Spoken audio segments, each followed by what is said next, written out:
Hello, my name is Gordon Cooper and I teach philosophy here on ScholarCube. And with this short video, I just want to introduce myself to parents and students and give a brief overview of what philosophy is and how I teach it. And at the end, I'll discuss some benefits of studying philosophy. So a bit about me, I have a PhD in philosophy from Florida State University, and I've been teaching philosophy to pre-college students for about 3 years now, both in person and online. As for philosophy, what is it? Well, it's a subject you can study. So I could give you some books on philosophy and you could read about what, famous philosophers have thought about a variety of topics. And in my classes, we do look at what philosophers have said about a variety of topics. But my main goal in my classes is to get students doing philosophy. So what is it to do philosophy or philosophize? Well, it's essentially trying to answer certain difficult and important questions that aren't covered by other disciplines such as, science, um, and other, psychology, sociology, and things like that.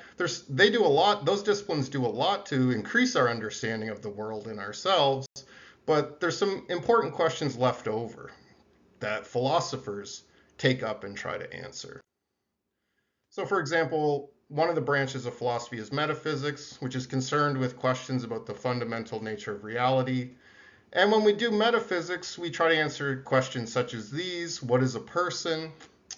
Do we have free will? Do souls exist? What exactly is time? Does God exist?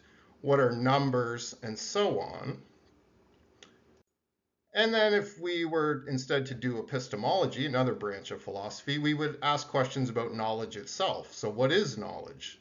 How do I get knowledge? And how do I know when I have knowledge? So I have a range of beliefs, so a bunch of beliefs, but which of them actually count as knowledge? Those are the kinds of questions we ask when we do epistemology. And then, of course, you have ethics, which is concerned with questions about values and right and wrong. So when we do ethics, we try to figure out which actions are right and wrong and what makes them right or wrong. Is morality objective or subjective? How should I live my life? And, so another interesting question that I sometimes get students to think about is, in cases where you could actually get away with doing the wrong thing, what reasons do you have to instead do the right thing? And then the fourth branch of philosophy that I cover is logic, which is concerned with proper reasoning. And not only is logic an area of study in philosophy, it's also the tool by which philosophers try to answer those other questions. So back to the question, what is philosophy? Now that we've seen some of the subject matter, philosophy involves raising and trying to answer some of those questions I mentioned, among others, and doing so using critical thinking and logic. And as I said, science and the other disciplines do a lot to answer these questions, but there's still those questions left over that they don't touch but seem to require answers given their importance. And as I see it, philosophy has two main attractions, I guess, or two main virtues. So the first is that it sparks curiosity about these questions I mentioned, and the questions themselves actually seem deeply important, but at the same time very difficult to answer. So if we just stop there by learning about the questions and maybe what famous people have said about them, that in itself would be valuable. We should be aware of, life's mysteries and the complexities of life in the world around us.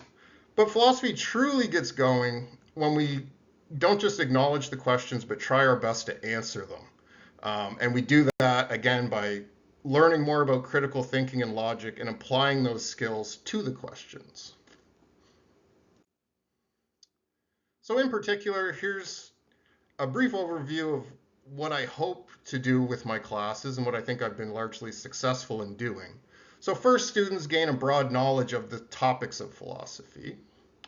And then by being exposed to these topics and what people have said about them, different viewpoints on these questions that I mentioned, students become curious about these questions because there's often, opposed viewpoints on each of them. So students kind of want to know, well, who's right about this particular question or whatever it happens to be. And then so students start trying to figure out what they think about these topics.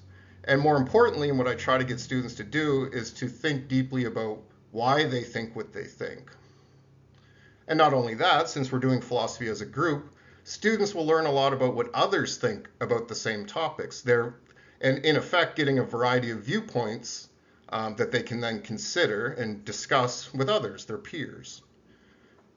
And again, more importantly, not just what others think, but why they think it. So, in discussing philosophy and various arguments with their peers and studying the arguments of famous philosophers, students also will learn a lot about logic, critical thinking, and argumentative fallacies. And what's great about that is these skills, argumentation, logic, reasoning, identifying and avoiding fallacies, those skills are transferable to any domain of study and most domains of life. Um, so I really like to get the students thinking about these fascinating topics, and in doing so, teach them about again, logic and critical thinking. And I'll close by saying, giving you the three reasons I teach philosophy to young learners, mainly ages 10 to 18. The first is that they enjoy doing philosophy. Students love discussing these topics with their peers, learning what other people think, trying to figure out what are the correct views, which views don't really make sense, things like that. The second thing is that students, in particular young students, are actually very good at doing philosophy. So a good philosopher is, curious, imaginative, bold, open-minded, things like this. And of course, young people are all of those things, typically, or at least some of those things. And then third, it's not that well known that studying philosophy is actually very good for people. And I'll drop some links in the description that'll lead you to some empirical studies on the benefits of introducing philosophy into the curriculum. So I hope you'll check out the links, check out my Scholar Cube page, and then if it seems like a good fit, sign your kids up for the classes, and I look forward to discussing philosophy with them.